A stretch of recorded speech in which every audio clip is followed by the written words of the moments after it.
Welcome in to the latest episode of Oh Momma, the story of the 2008 Pittsburgh defense. The steel curtain that year, the black and gold, was manned by a large group of guys who, many of whom still stay in touch to this day, as we've heard in previous episodes. You may remember that old ESPN, the magazine cover with all the guys together on it. They were the ancestors of the big nasty D, the Blitzburg defense, and of course, as I mentioned, the Steel Curtain. But they won 2 Super Bowls together, and we are now, I can't believe this, 15 years since that last one in Super Bowl 43. Chris Hoke is my guest. Hokey, thanks for making the time today. Very much appreciated. Absolutely, man. I'm glad we're able to make this happen. I know it's been a while. You've been trying to get me on the podcast, and I've been wanting to make it.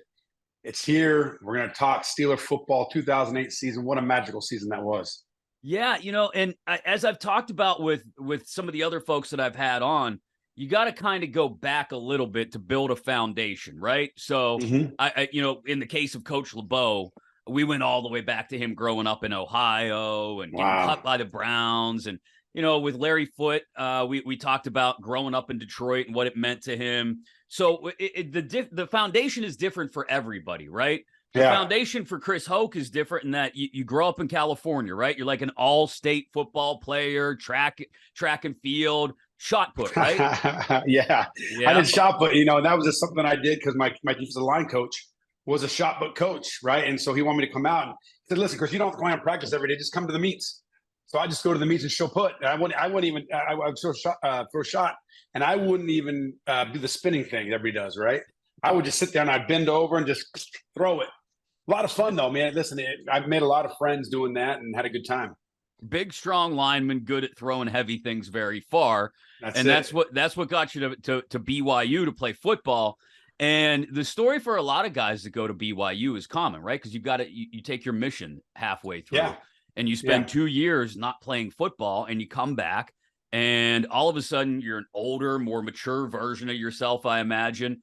And at what point do you realize, is it maybe after you come back from your mission trip and you're really getting caught back up into the world of D1 college football? At what point do you realize, hey, I may have a future in this football thing? Yeah, that probably came, when I first came back, it took a little while for me to get back in shape. I'd already redshirted before my mission, right? And so I redshirted, went on my mission for 2 years, came back, and had 4 years to play 4. And that first year I played sparingly, maybe 7-10 plays a game. Sophomore year started to really break into the lineup. And junior, senior year is when I started. So it was that junior year when I had some success, right? When I started to think like, hey, there might be an opportunity here. There were some accolades that came with and some awards that came with playing.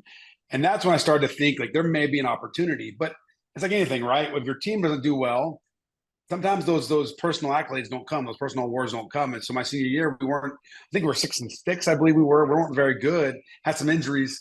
And so I was just hoping that things would work out. And obviously it did, I would go into Pittsburgh.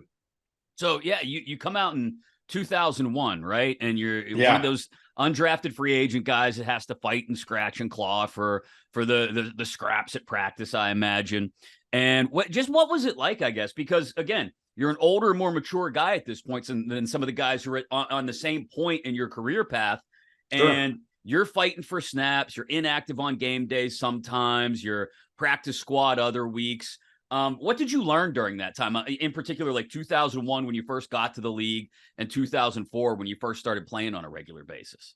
Perseverance, man. It's just coming to work every single day and bringing my lunch pail and my hard hat. Because it was hard, right? I came to the Steelers as an undrafted free agent. And that year they had drafted Casey Hampton in the first round, nose tackle. They drafted Rodney Bailey, I want to say 6th round, I believe, 5th, 6th round. And so then I was signed as an undrafted free agent. And listen, they didn't have much invested in me because they gave me $2,500 to come to camp. $2,500 after taxes. That's probably what you make just doing this podcast, right? And so that's the reality of the thing was I didn't get paid a lot of money. I came here. I was just a guy probably just to take some reps. So Casey Hampton and Kendrick Clancy and those folks. But really, I say that, but when I came in, I was a defensive end, right? They brought me in as a defensive end, and that's where I practiced most of OTAs and minicamp. And then when I got to the Latrobe, my rookie year, they had, they go up there and every night, the first night of camp, they put up the depth chart. There were 10 D linemen on a 3-4 defense, right? We have 3 D linemen. There were 10 of us. Casey was holding out, but Casey was, of course, was on that depth chart. And so he had the first team, all 3 across, second team, third team. Well, I wasn't on any of those teams. And then they had Hoke on the 4th team at every position. So I was the 10th guy, 2,500 guy, minted with $2,500 after, after taxes, 1,700 and change, rolling out there, my little old Maxima, and sitting there at 4th string, having to know every single position. But like Casey's did for me several times, he opened the door for me because he held out for a few extra bucks, and allowed me to get some reps on that 3rd team to show that I warranted some extra reps, when he got back. And so it opened up the door for me. So as you're coming along in those early years, and some of the guys that were still around in 2008 and certainly were there in 2005 for Super Bowl 40 were there with you. In some cases, scratching and fighting and clawing the same way. In other cases, maybe they were guys like Casey who kind of had jobs waiting for them when they got there. How did you guys start to come together? Because the one element I get from everybody I speak to about the 2005 and 2008 teams in particular is the familial aspect of it that existed between the guys. Not just on the defensive side of the ball, to be totally honest, but the entire team, the entire room. So how does that start to form itself, and how do you guys start to bond to each other those first couple of years? Yeah, it's interesting because we were all in different phases of life, right? Some of us had kids, married, had kids. Some of them were single, and they were out there having a good time, living their lives. But it started, everybody, it kind of sounds like, monotonous. Everybody keeps repeating this, but it's training camp, right? We go to training camp and we'd be out there, we spend a lot of time together, and we enjoy being with each other, right? And like you said, offense and defense, we blended well, right? We got along. I had a lot of good friends on offense, of course, on defense, and vice versa. They had a lot of good friends on defense. What happens, Chris, is this: when you win, relationships are strengthened. When you go on playoff runs, relationships are forged together. And then when you win Super Bowls, they become eternal. And that's kind of what happened here, right? Is we won a lot of football games. Right? In 2001, we went to the AFC Championship game. 2002, we went to the playoff. 2003, we didn't make it, but 4 AFC Championship game. 5, we went to the Super Bowl. 6, we were winning games. And the thing is, when you're winning games, teams don't turn over the roster like you see them do now. Right? Because you're winning. Why rock the boat? Why mix things up when you're winning? And so I would say that for a lot of years there in the 2000s, Chris, where we were going to the camp, and at a 53-man roster, I would be willing to bet that 47, 48 of those spots were already called for, right? There were only a few spots that were open. And so we had the same core guys for all those years. And one guy would leave, one guy would come, and we had this culture, and it was a familial culture. I think of a guy like Nick Easton when he came in, right? Nick Easton was a DN, and he came from other situations, and he got in, and it was like, hey, in order to get to stay here, in order to make it here, I've got to conform to this culture. And it was a familial culture. It was a culture that we cared about each other. We fought for each other, and we came to battle every single day in practice so that we could be great on Sunday. And that was all done together. And it was really, there was a great love for one another in that team. So and in those years. When you make a good point, there wasn't a lot of turnover, but some of the turnover that happens in pretty big spots, right? Like you guys win Super Bowl 40 a year later, or before that, before the following season, Peasy's gone, right? Joey Porter goes off to Miami. The following offseason, Bill Cowher retires and Mike Tomlin comes in. While that's happening, you're bringing in guys like Ryan Clark, and James Harrison is stepping up from a role that you had been familiar with. Hey, I'm going to bust my butt on special teams and do everything I can during the week, to now all of a sudden he's the guy on the blind side edge. So as those things are happening, how are you guys, I guess, handling that transition? Whether it was older guys like yourself, I'm thinking of like Mike Logan, who wasn't on the 2008 team, but was on the first Super Bowl team, Deshae Townsend, who was on both, Larry Foote, Clark Hagans. How do you guys handle that transition? As in some cases, like, I talked to Larry about watching Lawrence Timmons get drafted, seeing the guy who's coming in to replace you get drafted and come in. How do you handle that? Well, listen, it was the mentality that Coach Cowher instilled in all of us, right? It was a family mentality. And then you had Coach LeBeau come in, and Coach LeBeau was like the great grandfather, right? He was the guy that was just, you knew he loved you. You wanted to fight so hard for him, and you wanted to make sure that everything came together for him. And so when guys would come in, the culture was pay it forward. So when I came in, Kimo von Oelhoffen, right? He took me under his wing. He taught me some things. He taught me how to read and how to adjust my stance on certain down and distances, right? Certain defenses, how to play it. Yeah, it says this in the playbook, Hokie, but this is how you really play it on the field. And I was getting screwed up because I would go on the field and I would do what the playbook said. And I'd get myself all twisted up. And then Kimo said, no, this is how you play it. So you pay those little things forward, and it's part of the culture, right? Because it was a love for the Steelers, it was a love for the Roonies, it was a love for Coach Cowher, Coach LeBeau, and then Coach Tomlin when he came in. You did it for that. You did it for the team, and you did it for the family. And it was always, when I was young, what was beat into our head was that, we might not like the situation we're in, but we have to embrace it. Coach Cowher always said, you got to embrace it, and you got to be selfless, right? You got to be selfless for the team to be successful. And everybody bought into that. So even though Larry, who, man, I tell you what, talk about a guy who came in who doesn't have all the measurables, but was unbelievable on the football field and a great teammate, great leader, was very productive on the field, because that's kind of how we were embraced when we came in. And that was the culture. And Coach LeBeau just continued to nurture that and continued to feed that. And that's how we were able to get through when there were people that left and people came in. So, and the one thing Coach LeBeau would talk about was he loved numbers, and he loved to put he loved to set goals out there and say, hey, we're going to be first in this, first in that, or we're going to keep them to so many yards rushing per attempt. I still remember those numbers. Really? I still kind of have them. We still show them every week, right? It was, you wanted to hold them under 37% for third down, right? Mm-hmm. You wanted to, sudden change was, you wanted to control the sudden change, right? He had per rush, I think it was hold them under 3.7 per rush. I think it was 5.7 per pass. And so those things were very important, because he would say, I've done a lot of research over the years, and we trusted in him that if you keep him under these numbers, you're going to be a top 10 defense. And so it was very important for us to see where we are at. And as you can see, that 2008 season, I mean, there was nobody better in the land than the Pittsburgh Steelers defense.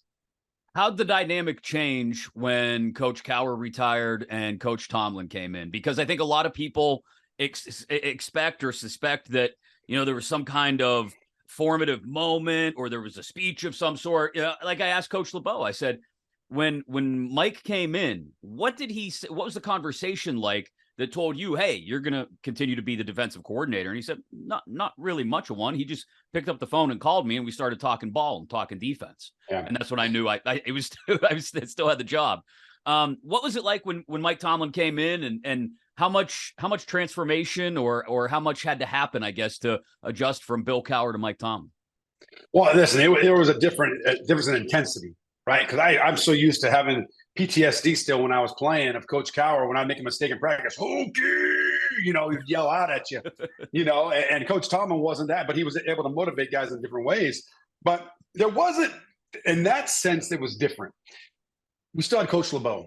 We still had the same defensive staff. I believe BA was still, who was the first offensive coordinator? Was it Bruce Arians? So all the same would have been Wisenhunt, right? What was it? Was it Wiz when he first? It was Wiz, and then it was transferred to BA. Yeah. So, but what I'm trying to say is, most of the coaches stayed, right?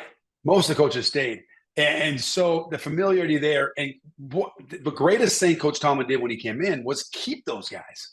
Keep that familiarity, keep that consistency. We were winning, right? We were winning ball games, same core players. And so for me, yeah, he's the head coach, but the defense was the same. The D coordinator was the same. My D-line coach, John Mitchell, was the same guy. So for me, it was just a different message, or different delivery of the message and team meeting and on the night before the game. But everything else was the same as for me. So it wasn't a tough transition. I'll tell you what was different was he killed us in training camp. And that was a crazy thing. He killed us in training camp, and I think we kind of lost some gas in the season. But and I believe that year too, we played in the Hall of Fame game, if I remember right. So we had 5 preseason games, right? And he was trying to see who would and who wouldn't. And so I think he pushed some buttons there, and we were grinding. But other than that, there wasn't much difference because of Coach LeBeau and Coach Mitchell staying the same coaches. Let me go back to the familial aspect and the transition of players in the room in particular. Because the one thing Larry said to me in particular, the last episode was, the important part was we would hang out with each other, right? Like away from the facility. We would, Monday nights we'd get together, we'd get food, we'd watch film, and then we'd watch, Monday Night Football, or on a Thursday night, or whenever it may be. We'd get together, we'd play video games, training camp, we'd stay up all night, playing video games, playing cards. When you're dealing with guys of varying ages, how does that come together? Because I'm looking back at the rosters from that year in particular, and you've got guys who, as you pointed out, are at all different stages in life, right? Guys who are 21, 22, fresh out of college, and probably want to go out and have fun. You got guys who are 28, 29, 30, in many cases are already settled down. They got kids and families. How does that still come together? Because I think average everyday people struggle with that, right? You got friends of different ages and different backgrounds. How did you guys still come together in those instances? Well, number one, it was culture. That's how it was. But number two, it was respect for one another. We respected what each other did, right? And we appreciate what each other did. And I think it grew into a really a love for each other, a relationship. Because you're right, I was one of those guys in those years when Coach Tomlin came in. I was married, had kids. Now, I didn't run around with Hamp and Ferrier, but Hamp and I were buddies. We were tight, right? Hamp and I were really, really close. It was built on a relationship of trust and over the years of working together and looking out for one another. Mm-hmm. Right. You look at guys like James Ferrier and we had a lot of other guys that, we were in different phases of life. But when we came together, we were Pittsburgh Steelers. Right. That was what we did. And so we came together. We looked out for one another. We cared for one another. We knew that we were stronger together than we were apart. And there's a story, if you don't mind me sharing. I think it showed me that, hey, I was part of this family. Because, you have all these guys that are superstars, right? There's a lot of Hall of Famers, on this team. But there's so many Steelers in the Hall of Fame that those who would be on the Hall of Fame on other teams might not get it with the Steelers, right? Right. But if you look at some of these guys that are on this team, we were playing down in Tennessee one year. It might have been this 08 season. And we lost down in Tennessee. Mm-hmm. And it was a close game. It was a one-score game. They were moving down the field. I was in there, and they went to kick the field goal. And it was going to still stay a one-score game late in the third, early in the fourth. In practice, we would always try to get the offensive line to jump. So we would go, ha, ha, ha. We would bark things out, trying to get them to move. Well, for some reason, they're kicking the field goal. Now, listen, they make it. We're still a one-score game. I get on my stance, and I start barking. I don't know what I was thinking. It was just kind of like a brain fart or something, right? So the ref right behind me, he throws a flag, gives them a first down, right? New set of downs, and they go down and score a touchdown. That's a two-score game. We end up losing that game, right? Yeah. My point about saying that is after the game, the media didn't know what happened. Why did they get a first down? What was the unsportsmanlike conduct or whatever they call? Mm-hmm. And I remember it was clear to me is that they asked James Harrison, who was it? Who did this or who did that? And James said, listen, pretty much in so many words, I'm not going to tell you guys, this doesn't matter. We're a team. And when I read that, because those guys could have sold me out. We lost the game, and I was a big part of the loss in that game because that happened. But a guy like James, who was playing at an MVP level, had my back. And that just shows you, God brings you inside and lifts up the hood a little bit and lets you see what the makeup of his team was. You had a guy who was MVP and a guy who was the 49th guy on the roster, and me, and the respect there. And that shows you what kind of team and culture we had. Does that kind of togetherness that gets bred during the week of hanging out together in some cases or whatever it may be that brings you together in this brotherhood, does that still exist, you think, today? Because I just talked to Larry, and he's in the thick of it, right? He's coaching every day, right? And he said he's on his guys constantly to try and get off their phones and go recreate something like what you guys had, and it's a battle every day. It's interesting, the phone thing. I had a flip phone, right? So that was different back then, right? Yeah. I don't think we had Twitter, so I don't think we didn't have Twitter. So that wasn't a big deal. And it was just ball. It was just ball. That's what you did all the time. Here's the difference. You don't have guys sticking around on a team for 10 years anymore. Think about this. On the defensive line, I came in 01. Aaron Smith came in 99. Kiesel came in 2000. Casey Hampton and I came in 2001. Kiesel came in 2002. Us four, they always kept six linemen about. us four were the core guys for 10 years, right? 10 years, right? You look at the other position. Now you would lose a guy would come in, right? You had Rodney Bailey, he left, and then Travis Kershey came in, and then one guy left, you brought in, but the core guys were there. And then that was the culture in our room, right? We grew up together. We had kids at the same time. We have kids the same age, right? So we grew up together, right? You had guys that came in. James Farrier came in, I believe, the year after, maybe 02. I'm trying to remember back. But you had guys, and we were the core players of that era were there for a long time. And so it's not like now where guys come and go and there's no loyalty to a team. And so that was the difference, is that we played year after year after year. Our wives knew each other. Our wives went to Bible study together. Our kids knew each other. We were at Christmas parties at Heinz Field or Acrisure Stadium every year. We'd see each other at different events. We became truly, not just in one sense of the word, but truly in every sense of the word, because we had been together for so long. That's what I'm saying. The core of that team in the 2000s was that long. And that was a special team. That's why you'll never have a locker room like that again.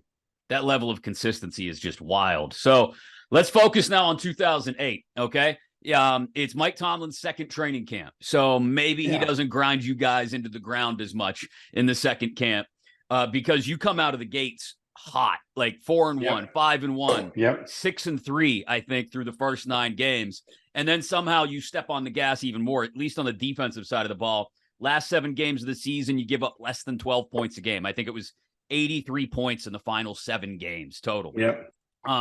Held all 6 opponents in your wins to less than 14. There was a 31-0 shutout of Cleveland that came on the heels of probably what was wasn't that Christmas Eve? Wasn't that Christmas Eve? It may have been. Yeah, I think it was. Yeah, we ruined their Christmas Eve. Yeah, bad form, but that's okay. No, you don't. It's the Browns. It's okay. And that's right. That came on the heels of what was probably like the wake up moment that you talk about, the Tennessee game, which is also the Keith Bullock stomping on the towel and all that. Yeah. So you as you're working your way through that regular season, and maybe it feels like something special is coming together. You're winning the AFC North title, all that. What is I think second in the league in sacks, 50+ sacks. What's the feeling in the room? Because, you're professional athletes. You're focused on the day-to-day and the week-to-week, especially in the NFL. Do you ever look around at a certain point and talk to each other about, hey, this feels different? No, honestly, we expected to play like that. We worked hard, Chris. We grinded every single day. And here's the difference between those teams, and particularly that team in 2008, and other teams in the NFL. We worked so hard during the week.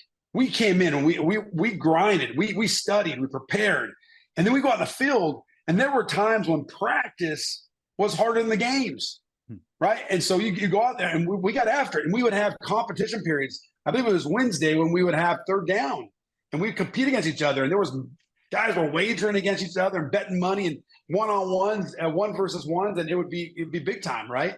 And we competed hard. So when we showed up on Sundays, we expected to win, right? We didn't go out there hope to win. A lot of teams go out there and they're hoping that they win a game. If we didn't win the game, we were scratching our head going, what happened?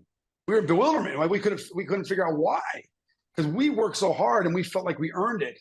And so, it was built in our head. A lot of those guys, I remember, because a lot of those guys that you're talking about played with Coach Cowher for a number of years. And it was always, don't reflect. We're not reflecting. We're just moving forward. Coach Mitch would always say that's the lineman, right? We're on a death march. Every single day we're putting one foot in front of the other, and we're not going to look back. So we didn't reflect on those things. We'd see the stats because we want to see where we were at. But sure, after that, it was on to the next team. And that's how we approached it. So when you get to the playoffs then, and the Chargers game is a little hairy at times. I think you're down 10-0 at one point. But then the offense does the old double tap. They score at the end of the first half and again on the first drive of the second half, and traded a couple of late TDs, but ultimately you hold off Phil, in his prime, Phil Rivers. Yeah. And then the AFC Championship game against who else but the Ravens. This is what an AFC Championship game is supposed to be, right? It's 13-0. It's freezing cold. Everybody can see their breath. But the Ravens come storming back, right? So you guys have a 2-point lead. I want to say it's 16-14 with about 9.5 minutes left. and the Ravens get the ball back, right? And the scoreboard hits, and it's that, oh, mama, I'm in fear for my life. And the place goes bananas. Not just that night, but like as that became sort of a tradition over the years, what was it like? Coach LeBeau said, when that thing happened on the scoreboard, I knew every time during Renegade, I didn't have to talk my guys up. I just let the scoreboard do the work. Yep. Yeah, no, absolutely right. We got fired up, right? No, you'll have some guys say that they wish that they wouldn't do that because then they would try to score on us, right? But we would get because it would pump up the other team too, right? It would go both ways, right? Just the atmosphere and the kind of crowd cheering and going, it got both sides fired up. But it got that fire just at full ignite, right? At full flame, and you were ready to go. It would always be one of the greatest moments of the game. I think that was the game where I think they went down. We had a goal line stand there late in the game to win that. Was it that game? Or I believe we had a goal line stand to win that game. There's two moments in that game that I think every Steelers fan still has imprinted in their gray matter somewhere. Yeah. 5 plays after the Ravens get the ball back, after Renegade hits and all that, the Troy pick 6 to effectively, with like 6.5 minutes left in the game, ice the thing.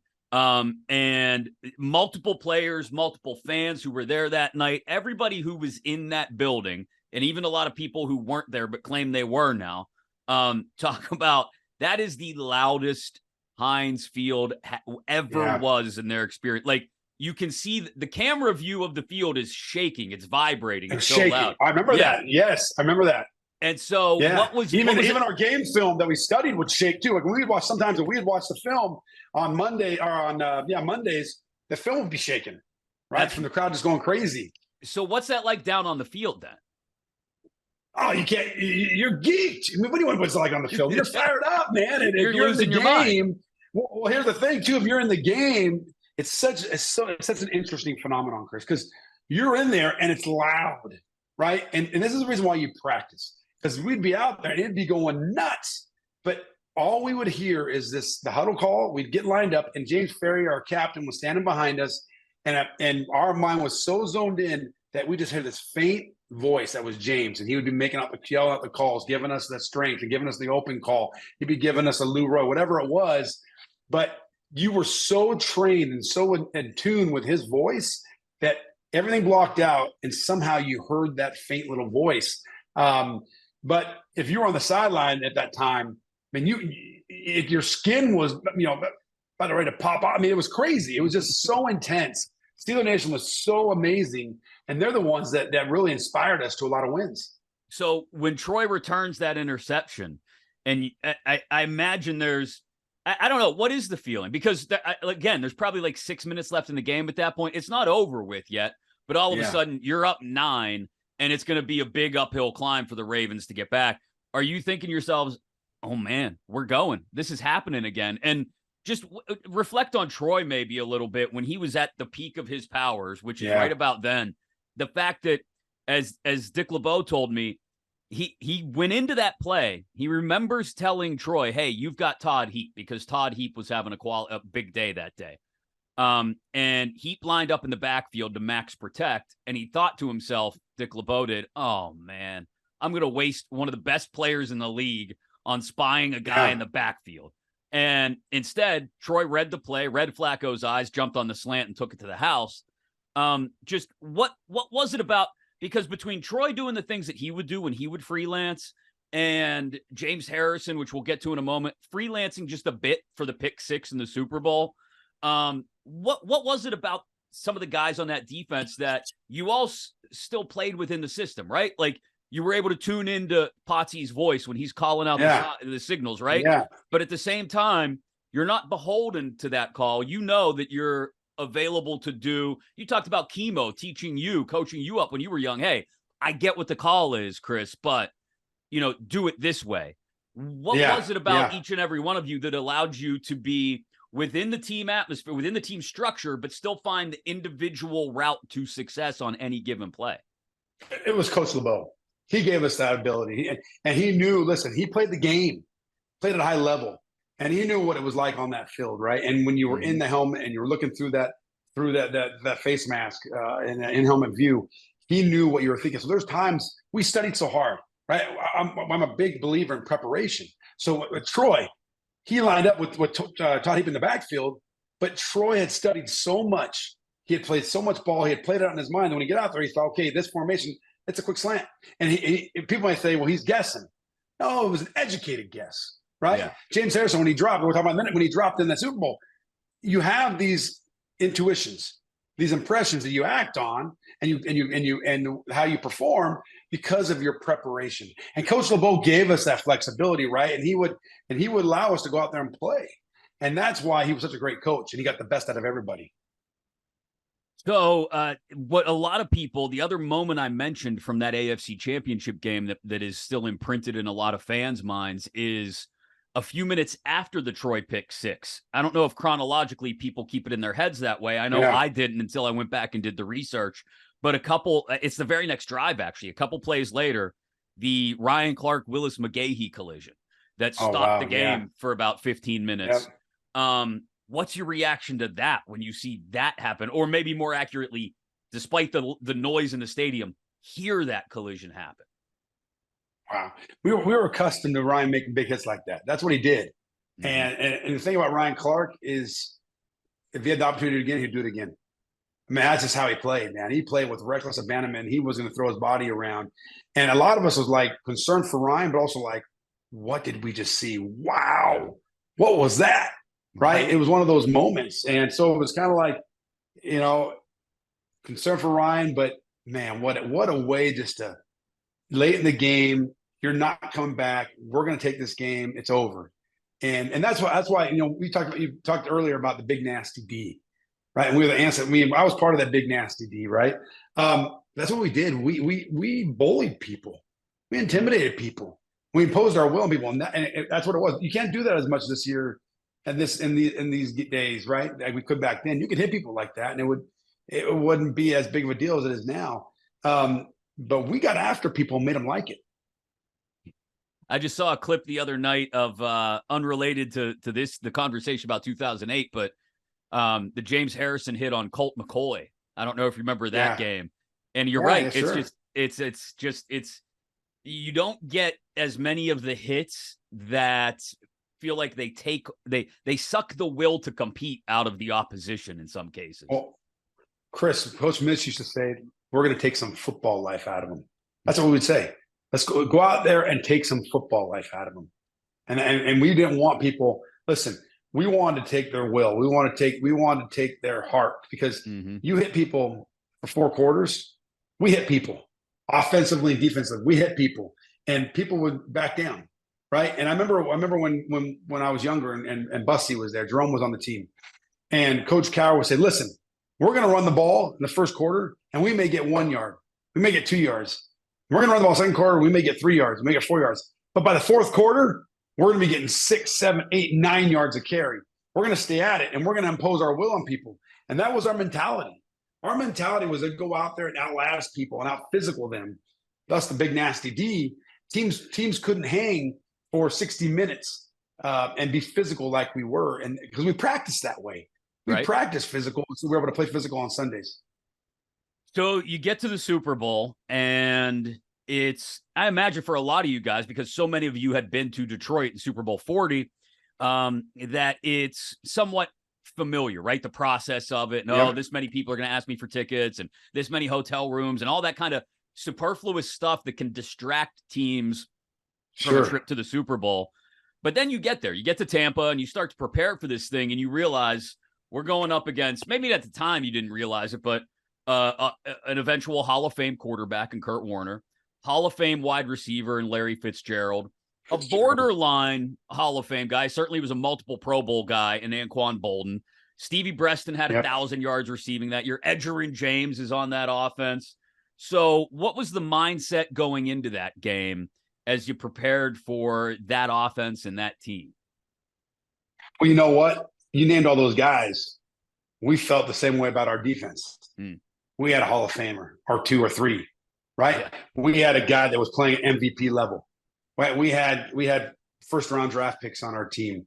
We had guys that were the same level as that offense you just mentioned, we had just as many guys or more on that defense. So we knew we could line up against anybody, right?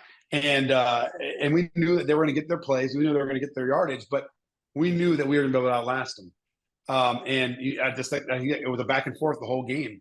But that was the way we thought, though, Chris, was, yeah, they had those guys, but guess what? We used to hear stories about how guys would come, the 70s, when teams would come out on the field, they wouldn't look over there and look for Lynn Swan. They want to go over there and look for John Stallworth. They'd be looking over there going, where's Joe Green, the opponent?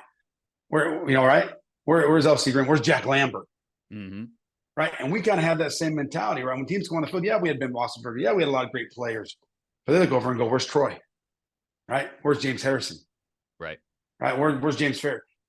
That's how we felt. We took the field very confidently, knowing that we were the best defense in the land, and arguably our stats show that we were the best defense of all time that year. So we are confident in ourselves. The numbers actually are remarkable. So there are 4 defenses, Hokie, in the history of the Pittsburgh Steelers. And you talk about the tradition of defense in the Pittsburgh Steelers, the Steel Curtain. 4 defenses in the history of the Pittsburgh Steelers that have finished the year first in the league in both yards against and points against. 1976 was the first time, and that's not surprising that it's a 70 Steelers defense. That's one of the ones that didn't win the Super Bowl, though. They actually got stopped in the AFC Championship game because Franco and Rocky were both injured. But the other three are all Dick LeBeau defenses that you and many of the guys who were on that 08 team were a part of. 2004, 2011, and sandwiched in between. I started about 12 games that year too in 2004. Right. So that was the year that Casey went down. Exactly. So I mean, people we get caught up, and it's fine. It's the Steelers legend, the aura, the mystique was built in the 1970s. You win 4 Super Bowls. You can't doubt that. Absolutely. But to have a string of 3 defenses that were first in both points allowed and yards allowed in a span of 8 seasons, to have that happen 3 times, and to have, like you talked about, so many of the same guys at the core of it, that's what makes it truly remarkable, in my opinion. Yeah, absolutely. Listen, I go back to the selfless part. We all knew our roles, Chris. I went back and looked as I was preparing for today's. I went back and looked at some of our stats. Right? And Casey Hampton, as great. I mean, Casey Hampton to me was a great football player. He didn't have a lot of tackles. I didn't have a lot of tackles. Right? It was ingrained. It was beat in our head that our job was to stop the run, not go out and make plays. It was to make our play. Mm-hmm. But this defense was built around linebackers. Yeah, control a couple of gaps so your linebackers can make the plays, right? Take on double teams. Let James Ferrier, let Larry Foote, let James Harrison and Joey Porter and Clark Higgins and Lamar Wood, all these guys go out and play. It's built around them. Our job was to take up blocks, keep the quarterback in the pocket, right? Now you see guys, they're on the edge, they're rushing, they're trying to get their sacks. Our job was to keep the quarterback in the pocket so that James Harrison come off the edge, Joey Porter come off the edge, and all those guys and get their sacks. So so it was a little different back then. Everybody knew their role. And Coach Mitchell would always say to us, listen, this is about team. And just because your name's not in the paper on Monday morning, when you get in that film room, James Ferrier, James Harrison, Fred Bowman, they're going to know the reason why they made that play is because you did your job. And that's what that was a selfless approach of that defense. That's why it was so great, because everybody took pride in what they did and understood that my job wasn't to go out there and get a sack. Yeah, if I got it, come. My job was to keep that quarterback a shadow, to stay in front of the quarterback, make sure that I was balancing out the rush so my outside linebacker could get off the edge. My job was to take on a double team so that James Ferrier can go unabated to the ball carrier. So that was my role. Right. And that's why everybody knew that. That's why we were so good. And this brings us to arguably what a lot of people will argue is the greatest play in Super Bowl history, maybe in NFL history, is the James Harrison pick 6 at the end of the first half in Super Bowl 43. And there's a couple of different elements. There's, as I mentioned earlier, James knowing what the team structure of that play call was, where it's an all-out blitz, but also knowing to read Kurt Warner's eyes and drop. There's also this team structure of, no, we're all here for each other. And as Bryant McFadden told me on an earlier episode, you guys had been practicing and leading up to that game. And there were a couple times where a ball was picked off in practice. And not that anybody was loafing, but the defense didn't necessarily race back to get in front and cut off the offense for the return man. And so you guys went hard after it the couple days right before the game in practice. It was run out every pick, run it all the way out, and everybody get out there and find somebody to block. Well, hell, wouldn't you know it? It comes to fruition in all moments of the James Harrison pick six, because everyone rallies to the ball. Everyone rallies to a red shirt to find somebody to block. And before you know it, James is halfway down the field. Dick LeBeau's going from yelling, "No, James, no," to "Go, James, go," as he told me. And you get the greatest play and longest interception return in Super Bowl history. What's your reaction as you're watching it? Oh, man, I was going crazy. I was going crazy, and I was just rooting them on. I honestly, I mean, in the moment, it was you couldn't believe your mind. That's a lot of these things, right? When they're happening, you can't believe that this is actually happening. I mean, what a turnaround. Think about, as inspiring it was for us, how demoralizing it was for theirs on our Cardinals. So in that moment, I don't think that any of us grasped the power of that play, right? The momentum shifting play that was in us winning that Super Bowl. But you know what? I think about this. You talked about BMAC saying about we didn't practice. There's a lot of little cliches, a lot of little things that our coaches always say. And Mitch beating our head, John Mitchell, man, greatest D-line coach ever. He would beat in our head, turn and run to the ball, you know, all those things that BMAC was talking about. And then we would get in there on Monday morning and watch the film. You know what he would say, Chris? He'd say, he does it in the game because he does it in practice. Right. That'll be ingrained in my head and in my heart for the rest of my life. And that's what it is. We did those things, so we did them in practice. We went out there and were physical on Sunday because we were physical in practice. Any team that thinks they can go out there and stop the run, but not be physical and stop the run in practice and not go in pads, they're fooling themselves. Right. You got to go out there and you got to practice hard. You got to do it in practice so you can do it in the games. And that's a huge swing at that point in the game, because you go from possibly being down 4 at the half to now you're up 10. It's a 2-touchdown swing. And it feels like you guys are in pretty decent control until there's the holding in the end zone for the safety, I think it was. So now, okay, it's getting a little iffy. We're late in the game, and the Cardinals are getting the ball back, and they're only down 4. Yeah. But if you guys can just be the defense that you were and hold them here, undoubtedly you're still going to sneak away with one and the 6th Super Bowl title. And then Larry Fitzgerald happens.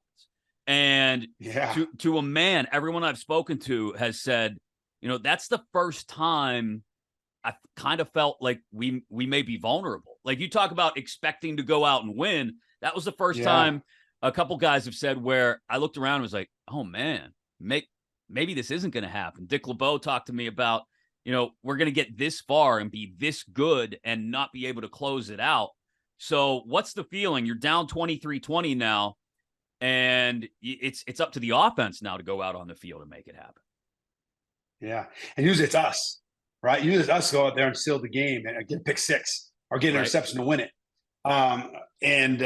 We relied on that offense, and that was a tough feeling.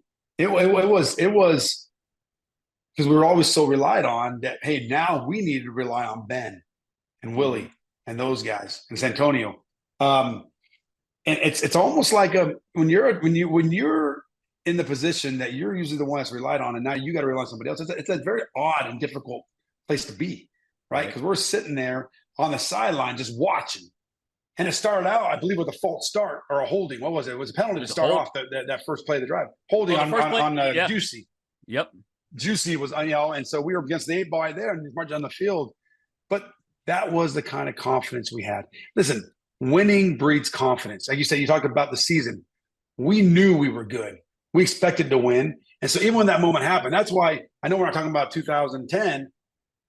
That's why when we sat in that locker room after we lost to the Packers, we're going, what? We're supposed to be winning. We're supposed to be sitting here celebrating. We're sitting here like all bummed. And that we again, it came down to, in that moment, it wasn't like hoping. We expected to go down and score. Right. We expected to march down the field and win that. And somehow, some way, it was going to work out. And it did. And it's because, I'm telling you, you can will those things to happen, Chris. When Santonio goes up to catch the ball, are you watching the scoreboard? Are you trying to watch it from the sideline? Oh, man. And what's your instant reaction? Is it, oh, I hope he got it, or no, he got it? I think we were all pretty comfortable. Usually when the call on the field, a lot of times, unless it's overwhelming, it's going to stay, right? And a lot of times we watch those plays from the bench, right? And because, we said, no, if we went down and scored a field goal, then we're playing OT, right? I think it was 23-20. So I think we were still sitting there like, hey, this could go. And so I believe that I could be wrong, but I believe I was there watching it by the bench. But what a moment. And we were sure. When we saw that, we thought there's no way they could overturn it. And sure enough, they didn't. So then you guys have to go back out there, though, because there's 42 seconds left. And Warner completes a couple balls, I think. One to Larry Fitz for about 20 yards. I think there's a check down or a dump off to J.J. Arrington that picks up another first down. And then Woodley gets the strip sack. Kiesel jumps on it. And then the celebration can begin, right? Yeah. Well, listen, the reality is this. They got to score a touchdown to win. So that was the one thing that we knew the situation. We knew what was going on. So we had to not get beat deep. Don't give them the big play. Right. There's no way they're going to move methodically down the field. So we were going to give those underneath routes, break on the ball, make the catch. We also knew that we had elite pass rushers, right? We had great. Lamar had an amazing year on his side too. So we knew that we had rushers.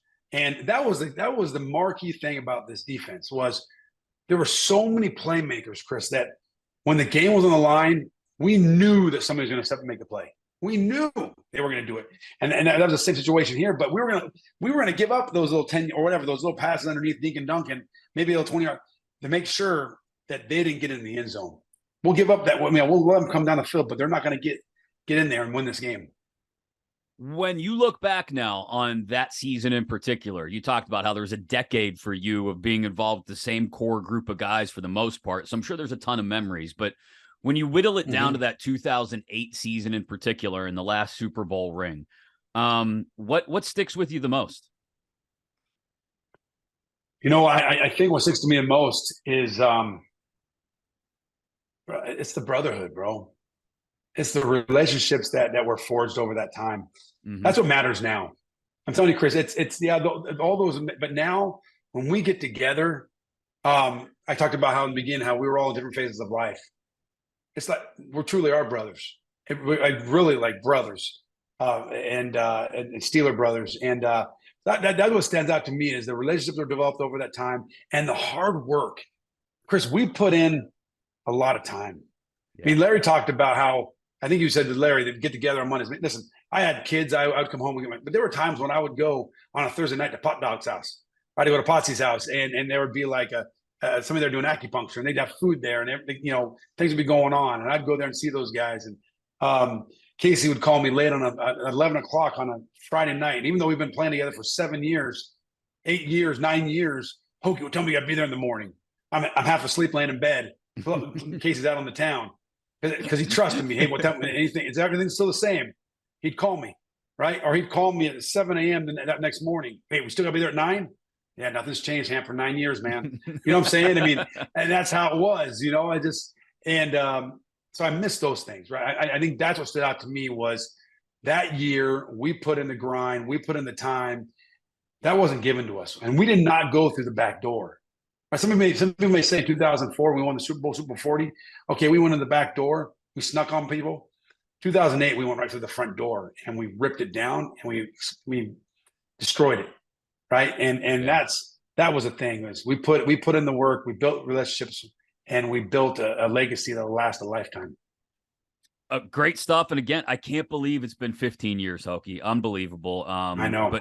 But thank you so much for making the time for this. It's been great to catch up with Absolutely, you, brother, and all of your teammates, and we'll continue doing it throughout the season. But your recollections of 2008 in particular, really appreciated.